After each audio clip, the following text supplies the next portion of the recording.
Channel उम्मीद करता हूँ सब खैरियत से होंगे। आज हम बात करने वाले हैं आर्थो प्लस टैबलेट के बारे में।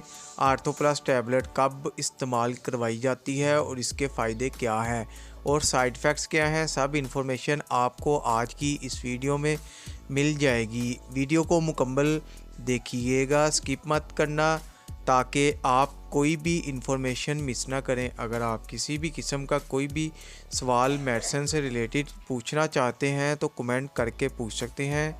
आर्थो प्लस 50 और 75 mg में भी मिल जाएगी। ये आपको किसी भी मेडिकल स्टोर या फार्मेसी से आसानी हासिल हो जाएगी।